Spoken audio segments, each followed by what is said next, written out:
Hello, guys, welcome back to Parash Movies Recaps. Today I'm going to explain the movie, The Invention of Lying, released in the year 2009. The movie begins in an alternate reality where mankind has evolved into beings who always have to tell the truth. Since lying is not human nature, people are unaware of its concept altogether. The world is a better and brutally honest place. The protagonist of the film, Mark, is a loser stuck in his boring job as a screenwriter.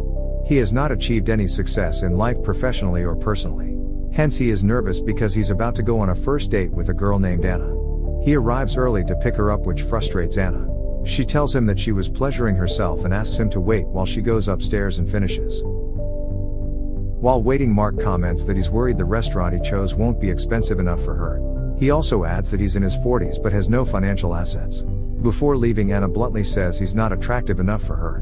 Mark has heard such comments his entire life. He just sighs and walks her outside. Both of them don't care if they're being too honest for a first date. It's considered normal because they always speak their mind by their very nature. At the restaurant, the waiter is also the same. He notes that Anna is way out of Mark's league and admits he took a sip from their drink. As the couple talks, we find out that Anna has a well-paying executive job and is richer than the Mark. After a while, she gets a call from her mother and tells her she hates Mark and would never kiss him. Mark hears everything but isn't hurt because this is how a normal date usually goes for him. Before separating, Anna tells him she had a better time than she thought she would. The next day, Mark arrives at his work at the lecture film studio. He's introduced to a crowd of tourists by his colleague, who also announces that Mark is the least successful employee from their studio and will soon be kicked out. The receptionist Shelley makes fun of him for his incompetence and is certain he's getting fired today. As she had predicted, Mark's boss Anthony insults him for his pathetic writing about the Black Plague and fires him. Right after, he gets a message from Anna who says that although she enjoyed his company based on his genetic looks, financial condition, and position in life, she is rejecting him. A distressed Mark gets even sadder when Shelley and his competitor Brad comment how they've always despised working with him. To them, he will always be a loser. Mark then goes to a nursing home named A Sad Place for Hopeless Old People. He meets his mother Martha and tells her that he was fired. The two believe that being a loser is something their family gets as heritage. Mark's problems add up when his landlord arrives asking for the month's rent. After finding out that he has no job, the landlord gives him a day to move out as he can no longer pay the rent. By the end of the day, the Mark is desperate and about to go homeless. He goes to a bank to withdraw everything he has in his account. However, since the system is down, the cashier cannot see how much money he has. Instead, she just asks him because the fear of deception is also absent in a world with no lies. Mark only has $300 in the account, but something in him changes and he says that he wants $800. Technically, he didn't lie because he does want that much money, but the cashier thinks he's referring to the money in his account. The system turns back on and she checks it to find out he only has $300. Still, she trusts him more than she trusts the system. In the end, Mark leaves with $800 and a realization that he doesn't always have to tell the truth. Later, he's with his friend Greg at a bar. He tries explaining that he did the opposite of telling the truth, but no one understands him. They are so unfamiliar with the concept that when Mark lies about his name being Doug as an example, they believe that he is Doug. He registers that if he is the only person who can lie, everyone else is very gullible. He questions his friend about what would he do if he had a chance to do anything in the world. The bartender and Greg both answer that they would sleep with a girl. To test his idea, Mark calls a girl walking past him and tells her the world will end if she does not have sex with him. Instantly, the girl doesn't question his source and rushes him to a nearby hotel. She's about to undress, but Mark feels uncomfortable because of how he landed the girl. He pretends to call NASA and claims that the world will be just fine even if they go their separate ways. The girls sigh in relief, thankful that everyone is safe. After that, Mark and Greg goes for a drive. Even though they're drunk, a police officer tries to arrest Greg for being intoxicated, but when Mark simply states that his friend is not drunk, he lets them go. The friends then go to a casino where Mark wins several rounds of roulette by lying.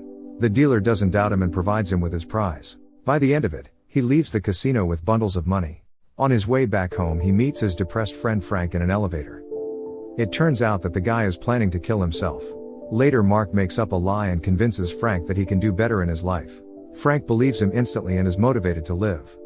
One night, Mark calls Anna and asks her out on a second date. She's about to decline, but he says that he's changed and is no longer the loser she met on their last date. After the call, he watches a lecture film show which gives him an idea, and he decides to write a fiction story and market it as real to get his job back. After he's done with the script, he pours tea on the paper to make it look ancient. Then he heads to his old job and lies to his boss that he found the paper in an ancient chest buried in a desert. The story he made up is about a giant spaceship that crashed in Babylon. He recites it to everyone in the office, claiming that the Earth was saved by aliens in the 14th century. The alien king wiped out human memories to prevent them from remembering the events. In the end, the fictional king has written that a great writer with the name of Mark would put the story to human acknowledgement after being fired by his crap boss Anthony and mocked by his colleagues Shelby and Brad. Everyone is impressed by the discovery and no one questions his authenticity. Mark's competitor Brad is furious that he wasn't the chosen one. The boss gives Mark his job back and asks him to work on the story as soon as possible. The following day Mark takes Anna to an expensive restaurant. She is surprised and impressed by how much he has changed. After talking for a while, Mark inquires if she wants to marry him now that he's rich and successful. Anna likes him better than she did before, but she rejects him because of his genetic looks, claiming that she doesn't want her kids to have snub noses. Just then Mark gets a phone call from the nursing home and is told that his mother is about to pass away. He rushes to her and sees her struggling on a hospital bed. Martha is terrified that she's about to die. To make her feel better, he claims that after death she will reach her favorite place and will be young and juvenile together with her loved ones. Martha believes him and dies with a smile on her face. The doctor and nurses also hear him and inquire how he knows about the afterlife. Mark doesn't reply and returns home to Anna, heartbroken by his mother's death. The following morning, they wake up beside each other. When Mark drives home, he's shocked to discover a massive crowd gathered in the front. It turns out that his knowledge about the afterlife has made it around town and people are curious to know everything about it. He somehow enters his house and watches the news about himself. Later Anna meets him and inquires what exactly he said to his mother.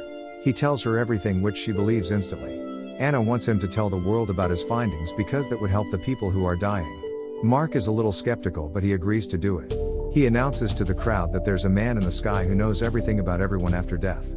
He provides people with mansions, free ice creams, and the company of their loved ones, but he also adds that the people who do bad things at least thrice in their lives will be placed in terrible areas. The crowd is left stunned after finding out the truth. One of the women comes forth and questions how he knew all this. Mark replies that the man in the sky told him personally. The consequences of his words start showing immediately when NASA sends astronauts on a search for the man in the sky. The next day Mark goes to work and hands the script to his boss.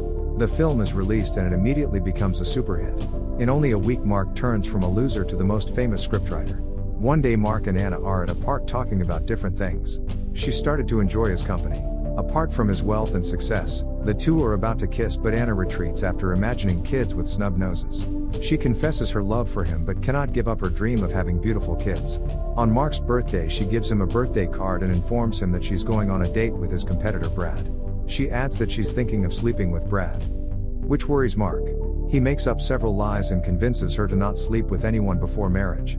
Following that, he opens his birthday card that contains a birthday coupon for him to have sex with her. Mark is excited but has to give up the coupon because of his lies.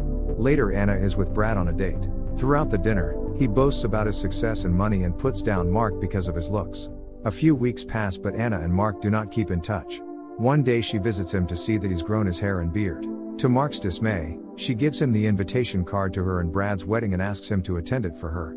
Mark begs her not to marry Brad, but Anna is adamant because she is desperate for perfect-looking children. On the day of the wedding, Mark shaves and reluctantly goes to the venue only for Anna's happiness. The priest asks the crowd if they offer a better genetic matchup than the bride and groom. Everyone is silent when Mark takes a stand and says that Anna is happier with him. Brad laughs at his claim because Anna wouldn't be standing next to him. If she were happier with Mark, he challenges Mark to ask the man in the sky what is best for Anna. Although Mark has the chance to fool everyone and get what he wants, he claims that only Anna knows what is good for her. He's about to walk back home but Anna stops him and asks him to call the man in the sky. Mark finally confesses that there is no man in the sky. He lied to his mother so she would feel better before her death. A shocked Anna asks him why he didn't use his authority to make her marry him. Mark answers that marrying someone like her with a lie wouldn't be fair. In the end, Anna says that she wants kids with snub noses, and Mark smiles at the comment.